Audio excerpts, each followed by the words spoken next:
Assalamualaikum warahmatullahi wabarakatuh. Apa kabar ibu-ibu semua? Semoga ibu-ibu di rumah dalam keadaan sehat walafiat. Baik ibu-ibu, untuk pertemuan bulan ini kita tidak melaksanakan pertemuan langsung, tapi ibu-ibu bisa menyaksikan video pembelajaran tentang FDS kita di sesi 11. Kita akan melanjutkan pembelajaran kita. Nanti saya harap ibu-ibu bisa menyaksikan sampai selesai, dan kemudian apa tujuan dari modul pembelajaran ini bisa ibu-ibu terima dan ibu-ibu pahami, meskipun kita tidak melakukan tatap muka secara langsung. Baik ibu-ibu, di sesi 11 ini kita akan mempelajari tentang pencegahan kekerasan dan perlakuan salah terhadap anak.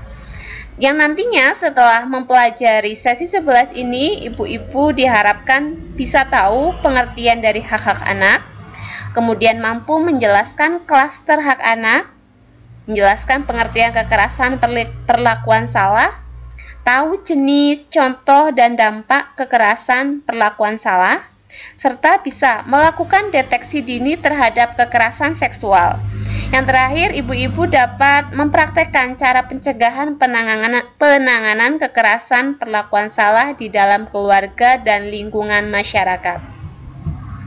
Baik ibu-ibu, kita lanjut pada definisi anak. Definisi anak adalah seseorang yang belum berusia 18 tahun, termasuk yang masih dalam kandungan.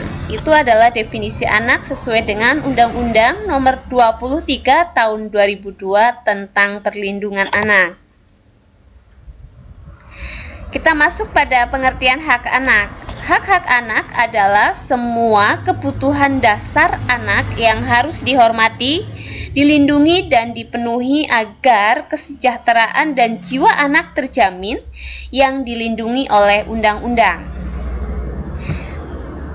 Apa saja hak anak ibu? Kemarin ibu-ibu kita sudah sedikit mempelajari tentang hak anak, dan ibu-ibu sudah hebat-hebat dalam memberikan jawabannya.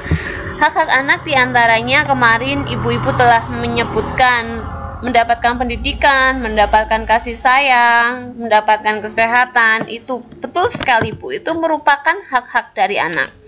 Kemudian bagaimana cara yang harus dilakukan orang tua untuk memenuhi hak anak? Kira-kira bagaimana Bu? Ayo didiskusikan sambil menyaksikan, sambil berpikir, sambil mendiskusikan bersama teman atau keluarganya.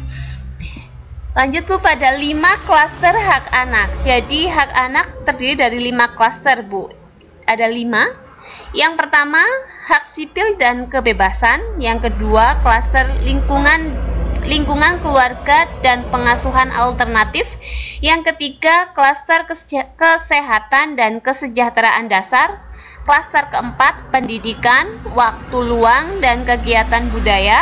Klaster yang terakhir, yang kelima, langkah-langkah perlindungan khusus. Oke Bu, pada tampilan gambar, di sini ada 2 gambar. Semoga terlihat ya Bu, terlihat jelas ya Bu. Yang pertama ini Bu, ada gambar seorang ayah yang sedang menjewer anaknya sampai meringis, terlihat giginya dan menangis Bu. Yang kedua ada gambar seorang ibu yang memukul sehingga anaknya nangis. Nah, ini air matanya si anaknya nangis, itu mulutnya terlihat terbuka lebar, tandanya dia nangisnya gembor ya Bu ya. Nah, 2 contoh gambar ini kira-kira contoh dari perlakuan baik atau buruk ya Bu. Nah, sudah sangat terlihat jelas ya tentunya bahwa kedua gambar ini merupakan contoh dari perlakuan buruk. Kita lanjut di gambar berikutnya. Di situ ada sebuah keluarga ya Bu, bapak, ibu, dan 2 orang anak. Gambar yang pertama, si anak, jadi ceritanya begini ya. Iya nak. Nah, si ayah kan menanggapi apa yang anak katakan. Ibunya juga memperhatikan, adiknya juga memperhatikan. Yang gambar kedua di sini, kedua anak ini lagi bermain bola, orang tuanya mengawasi, mensupport, terus tepuk-tepuk ya Bu biar anaknya ikut senang. Nah, contoh dari gambar ini tentunya ibu-ibu sudah bisa langsung tahu bahwa contoh gambar ini merupakan perlakuan baik. Jadi definisi dari perlakuan baik adalah mereka yang melakukan tindakan sesuai tanggung jawab, kewajiban, dan perlakuan buruk adalah tindakan yang merugikan kepentingan anak. Itu adalah definisi dari perlakuan baik dan perlakuan buruk ya Bu. Kemudian di sini ada pengertian kekerasan terhadap anak Bu. Kekerasan terhadap anak adalah setiap perbuatan yang berakibat timbulnya kesengsaraan atau penderitaan secara fisik, mental, seksual, psikologis, termasuk penelantaran dan perlakuan buruk yang mengancam integritas tubuh dan merendahkan martabat anak. Dan definisi dari perlakuan salah adalah segala bentuk perlakuan yang tidak sepatutnya dilakukan oleh orang-orang yang diberi tanggung jawab dan mempunyai kewajiban untuk memelihara dan merawat anak yang dapat berpotensi merugikan sementara atau permanen, melukai, menimbulkan kecacatan, bahkan dapat mengancam jiwa anak. Nah, di sini ada tampilan gambar, dua gambar, ini anak laki-laki, ini anak perempuan. Seharusnya di sini nanti ada sebuah permainan sehingga ada partisipasi langsung dari ibu-ibu KPM PKH. Tapi karena pada saat ini kita tidak melakukan pertemuan langsung, sehingga mungkin untuk gambar ini akan kita jelaskan lebih lanjut ketika kita melakukan pertemuan kelompok ya Bu. Ya, jadi Bu, semua bagian tubuh anak yang tadi dari atas sampai bawah, semua bagian tubuh anak dapat menjadi sasaran kekerasan, baik kekerasan fisik maupun kekerasan non fisik ya Bu. Nah, ada 4 jenis kekerasan Bu di sini. Kekerasan fisik. Definisi dari kekerasan fisik adalah perbuatan yang dilakukan oleh seseorang yang dapat mengakibatkan rasa sakit, jatuh sakit, atau luka. Nah, contohnya membanting, menampar, membenturkan kepala, menggigit, mengguncang-guncang tubuh anak, mencubit, mencakar, melempar anak, menyiram air panas, membakar, memaksa anak makan cabai, dan lain-lain. Itu adalah contoh dari kekerasan fisik. Nah, kalau kekerasan psikis adalah suatu perbuatan yang mengakibatkan rasa tidak nyaman, bahkan menimbulkan trauma yang berkepanjangan terhadap anak. Kekerasan ini terjadi berulang-ulang tanpa disadari. Contohnya, sering mengkritik, meremehkan, membentak, mempermalukan anak di depan orang yang lain, tidak mencintai anak atau tidak menunjukkan kasih sayang terhadap anak, mendorong untuk terlibat dalam kegiatan kriminal, mengancam, menghukum, mengabaikan, meninggalkan anak, menjadikan anak sebagai sasaran kemarahan, dan lain-lain. Itu adalah contoh dari kekerasan psikis Bu. Lanjut pada kekerasan yang ketiga. Kekerasan sosial. Kekerasan sosial merupakan perbuatan seseorang atau kelompok orang yang menyebabkan hubungan antara satu dengan orang lain menjadi tidak harmonis. Contohnya, konflik antar suku, ras, agama, atau tawuran antar warga, tawuran antar pelajar, demonstrasi atau aksi massa, intimidasi, fitnah, atau teror. Itu adalah salah satu merupakan contoh dari kekerasan sosial. Yang terakhir ada kekerasan seksual. Kekerasan seksual adalah setiap perbuatan yang berupa pemaksaan hubungan seksual dengan cara tidak wajar dan atau tidak disukai. Pemaksaan hubungan seksual dengan orang lain untuk tujuan komersil dan tujuan tertentu.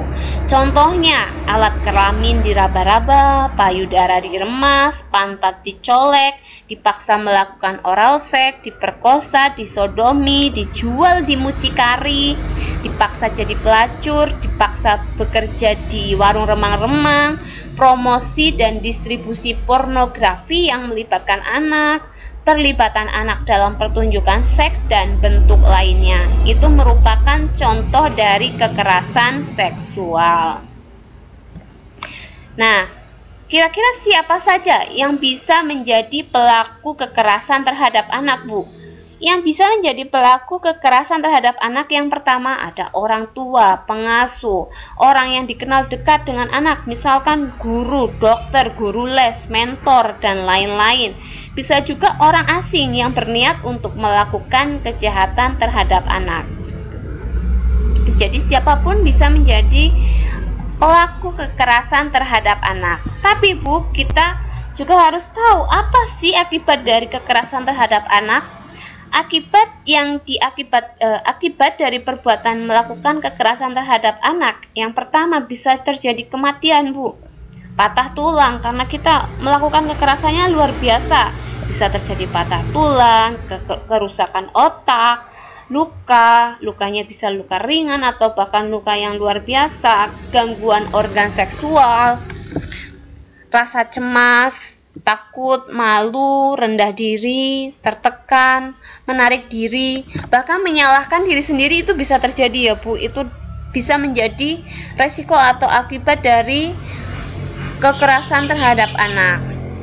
Bahkan ya Bu, selain tadi yang sudah disebutkan, bisa hilang percaya diri, bisa bunuh diri, kemudian ikut meniru kekerasan apa yang telah dialaminya, dia ibaratnya balas dendam ke yang lainnya. Itu salah satu atau beberapa dari contoh akibat kekerasan terhadap anak. Lalu bagaimana cara mencegah kekerasan pada anak di dalam keluarga, Bu? Di situ sudah terlihat bahwa salah satu atau beberapa cara dari pencegahan kekerasan anak di dalam keluarga yaitu memahami tumbuh kembang anak, menjadi pendengar yang baik, membangun komunikasi dua arah dengan anak. Jadi dua arah itu ya ketika anak ngomong kita mendengarkan, kita ngomong anak ikut mendengarkan, kayak gitu. Memperhatikan keluhan anak, membantu kesulitan anak sebagai teman berdiskusi, menyediakan waktu yang berkualitas untuk anak, jangan mudah panik jika menghadapi anak melawan, memberi pujian kepada anak jika berperilaku baik, tidak menghardik atau menghakimi anak apalagi di depan orang lain, tidak memberi julukan negatif pada anak.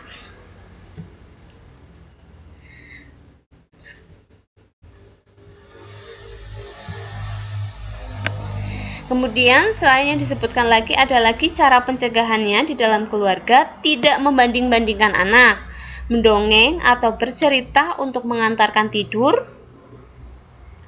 menambah pengetahuan tentang pengasuhan anak, lalu melakukan kegiatan bersama keluarga termasuk beribadah bersama, mengenali pergaulan anak, mengikuti perkembangan informasi, teknologi, dan lain-lain. Itu adalah salah satu atau beberapa contoh dari pencegahan kekerasan di rumah. Lalu kita masuk di masyarakat ya Bu, pencegahannya di masyarakat, yaitu peduli. Kita harus peduli dengan sesama tetangga, melakukan diskusi-diskusi tentang kekerasan terhadap anak melalui pertemuan RT, RW, maupun kegiatan agama, mengenali lembaga-lembaga perlindungan anak dan bagaimana cara mengaksesnya, melapor ke lembaga perlindungan anak atau aparat setempat jika ada dugaan terjadi kekerasan pada anak. Jika mengetahui, melihat ada kekerasan, maka wajib membantu anak untuk segera diamankan. Nah, hal-hal praktis yang perlu diketahui keluarga dalam pencegahan kekerasan seksual terhadap anak. Yang pertama Bu, ajarkan anak mengenali bagian tubuh sensitifnya, mulut, leher, dada, daerah selangkangan, pantat. Ajarkan anak untuk mengatakan tidak atau jangan atau lari ketika ada orang lain yang ingin menyentuh bagian tubuh sensitif. Pastikan jalur yang dilalui anak keluar rumah itu aman. Pastikan anak selalu dalam pengawasan orang tua, termasuk dalam kegiatan online atau internet. Pastikan anak bersama orang yang dikenal dan dipercaya. Ajarkan anak untuk tidak menerima pemberian apapun dari orang yang tidak dikenal. Pastikan rumah aman dari bahan pornografi. Berikan kontak yang bisa dihubungi dalam situasi apapun. Biasakan untuk mendengar cerita anak pada kejadian-kejadian apapun.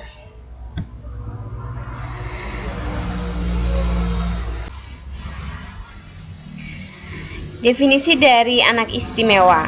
Anak istimewa adalah anak-anak yang memerlukan perhatian khusus karena mengalami hambatan fisik, mental, intelektual, dan sosial, tetapi mampu mengembangkan kemampuan-kemampuan baru dari potensi yang ada pada dirinya.